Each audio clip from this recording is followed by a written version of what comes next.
Bom dia a todas e todos. Queria, antes de mais nada, agradecer o convite, agradecer à senadora Ana Rita, a Comissão de Direitos Humanos e Legislação Participativa do Senado.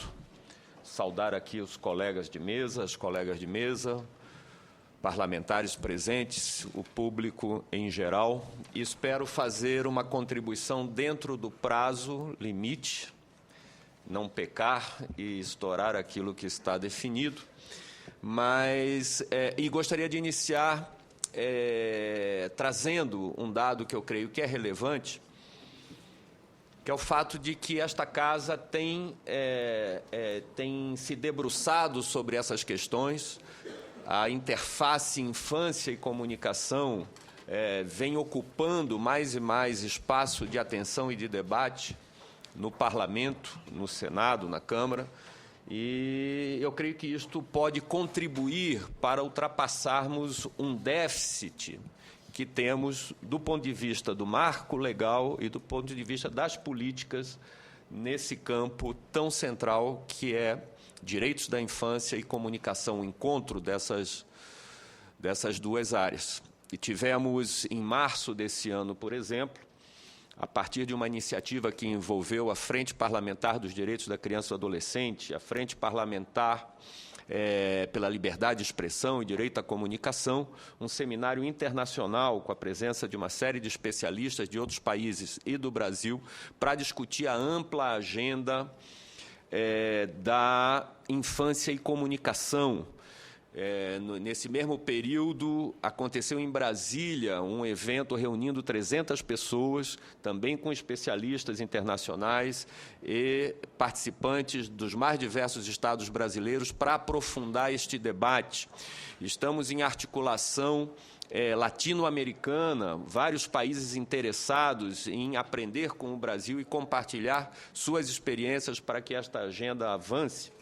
E o Comitê dos Direitos da Criança da ONU, o órgão responsável por acompanhar a forma como os países implementam a Convenção sobre os Direitos da Criança, está tratando também dessa questão e está este comitê preocupado com a dificuldade em se avançar em relação a uma série de questões, entre elas esta que estamos tratando nesta importante audiência. Então, eu creio que o livro que estamos lançando hoje, que a Isabela, em pouco tempo, estará detalhando um pouco mais esse conteúdo, ele vem contribuir para o entendimento de que o que estamos, nesse momento, discutindo não é uma invenção que vem ferir a liberdade de expressão, como querem alguns, mas representa uma tendência internacional de garantia de direitos no campo da comunicação e de proteção à saúde de segmentos que são claramente vulneráveis a esse tipo de influência. Então,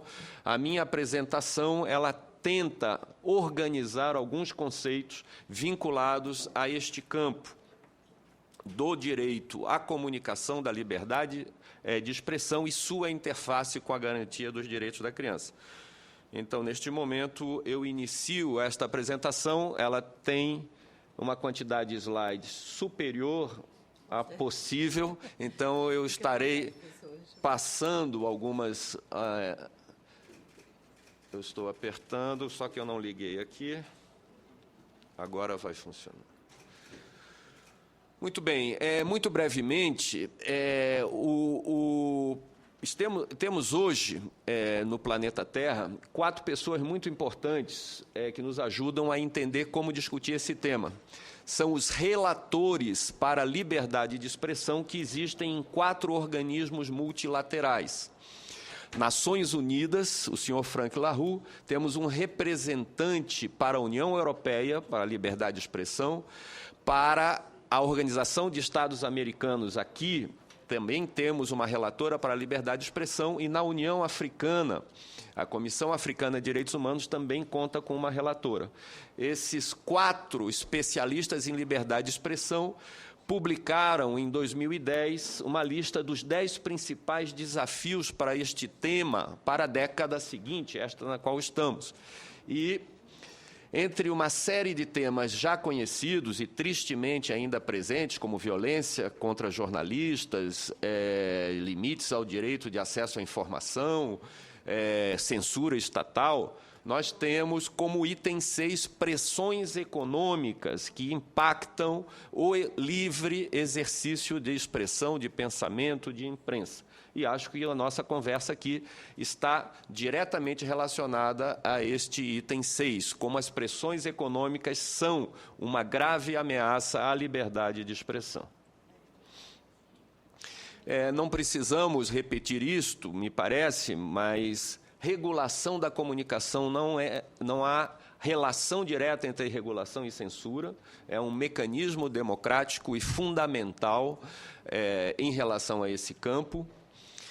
É importante entender, quando se trata de regulação da comunicação, que nos conteúdos de comunicação, nos conteúdos de mídia de massa, existe uma hierarquia em relação àqueles que são considerados mais nobres e fundamentais para a sociedade e precisam ser tratados, então, com o mínimo de restrições possíveis, e aqueles conteúdos comunicacionais que, por serem com outras características, apresentarem outras características, exigem uma regulação mais rígida. Então, tradicionalmente, no plano internacional, informação noticiosa e jornalística é submetida a restrições mínimas, muito específicas, discurso de ódio, etc., incitação ao ódio, à discriminação. Em segundo lugar, nós temos o conteúdo de entretenimento, ferramentas como a classificação indicativa respondem a este segundo ponto. E, em terceiro lugar, na hierarquia está a publicidade, já que o sentido maior desta informação veiculada é o convencimento para a aquisição de determinado produto. Então, ela não tem um sentido relevante do ponto de vista da formação da sociedade ou no sentido de compartilhamento de informações relevantes em termos de esfera pública de discussão. Podemos pular esta e creio que isto aqui é mais interessante, sobre a realidade brasileira e é o que também nos preocupa mais. Vocês lembram que o título 8, capítulo 7 da Constituição Federal se chama, atende aos temas da família, da criança, do jovem e do idoso, artigos 226 a 230. Em 1988, nasce a Constituição e ela estrutura, define as responsabilidades relacionadas a essas questões nesse conjunto de 5 artigos.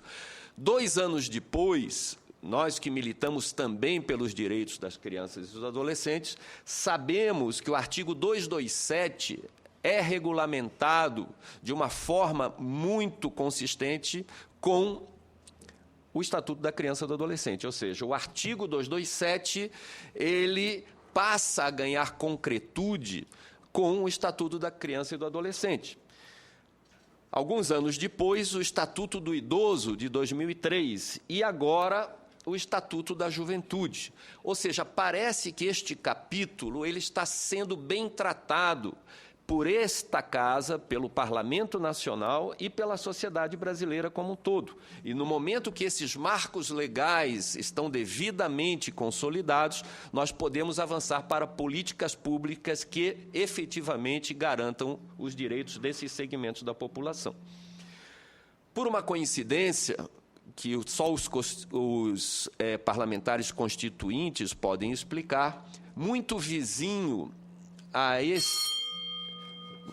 este grupo, nós temos o capítulo 5 da comunicação, artigos 220 a 224, uma área abandonada por esta Casa, um grupo de artigos de essencial importância para a democracia, para o avanço da nossa sociedade, e que, até agora, ao contrário daquele grupo vizinho, passou apenas por um mínimo processo de regulamentação. E esta regulamentação é no momento em que as empresas jornalísticas e de radiodifusão enfrentavam uma crise econômica forte, foi regulamentado o parágrafo 4 do artigo 222, dispondo sobre a participação de capital estrangeiro.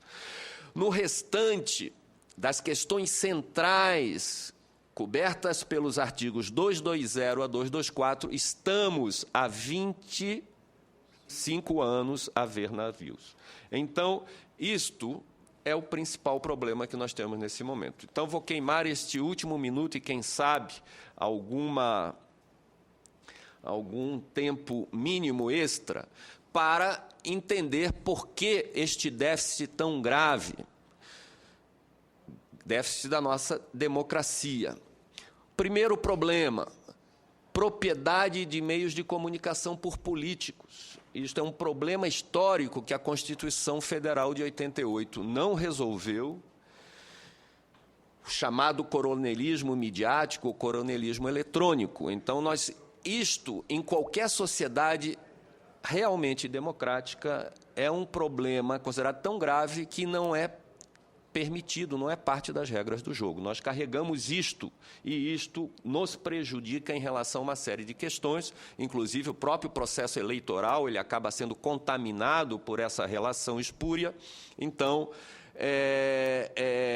isso precisava ser devidamente enfrentado. O Ministério das Comunicações, historicamente, foi atrelado aos interesses político-partidários ou do setor empresarial, naqueles problemas que esperamos uma reforma política venha ajudar a mitigar. Distribuição de concessões para emissoras de rádio e televisão pautada por critérios políticos e não técnicos.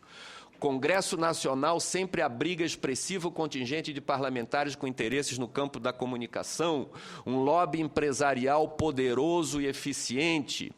Políticos, tanto no Poder Executivo quanto no Legislativo, temem ir contra os interesses dos grupos de mídia e sofrerem retaliação no período eleitoral.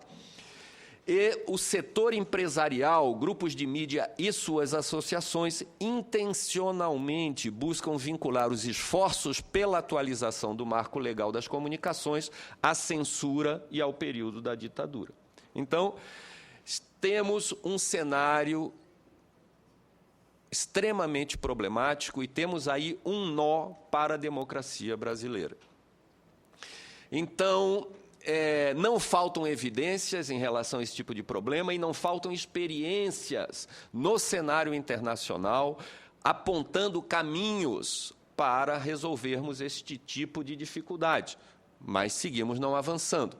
Eu só trouxe aqui a lista de algumas organizações internacionais que vêm trabalhando essas questões. Será que elas também defendem a censura e querem a volta da ditadura para o nosso país? A Unesco, a Organização de Estados Americanos e o PNUD, que lançaram este livro, Nuestra Democracia, o Banco Mundial, com uma série de publicações sobre comunicação como um ator central para o desenvolvimento econômico e para a democracia, o Conselho de Direitos Humanos da ONU, a ONG Internacional Artigo 19, a Fundação Ford, a União Europeia, a Open Society e a ONG Repórteres Sem Fronteiras, da França, que em janeiro lançou esse livro, essa publicação que tanto nos orgulha, Brasil, o país dos 30 Berlusconis, mostrando, documentando esta relação viciada entre política e grupos de mídia no Brasil. Então, altamente instrutivo, deveria ser obrigatório nas escolas de todo o país. Muito bem, há uma lei de mídia democrática lançada na semana passada, estamos torcendo para que ela possa avançar e não caia na vala comum. Então, eu vou embora, me despeço, trazendo só uma informação de uma especialista que esteve nesta casa em março, nesse seminário internacional que eu mencionei, porque nós não estamos discutindo aqui que um artista, um criador de uma agência de publicidade, inspirado às 11 da noite, cria uma peça publicitária e, com isso, comove as crianças. O que nós temos é uma ciência por trás, com psicólogos, com neurocientistas, com cientistas sociais, buscando encontrar a forma de vencer as poucas barreiras de defesa que a criança tem, com seu mecanismo cognitivo ainda em desenvolvimento, ainda frágil. Essas pessoas estão estudando dia e noite as maneiras de atingir as crianças e poder convencê-las em relação ao consumo de diversos produtos, inclusive dos alimentos não saudáveis.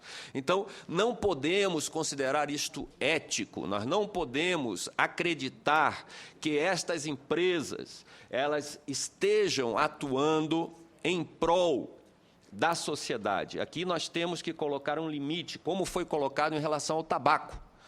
E o mesmo argumento da liberdade de expressão foi usado pela indústria do tabaco e pela indústria da comunicação quando se avançou, e foi esta casa que fez isso, num projeto de lei que trouxe resultados concretos para a saúde pública brasileira. Então, nós estamos com o mesmo desafio, ouvindo os mesmos argumentos, mas os interesses não são interesses maiores da sociedade, são interesses privados, que têm que ser respeitados até o ponto em que começam a criar um impacto tão destrutivo como esse, que está comprovado por pesquisas que já foram aqui apresentadas pela senadora. Obrigado.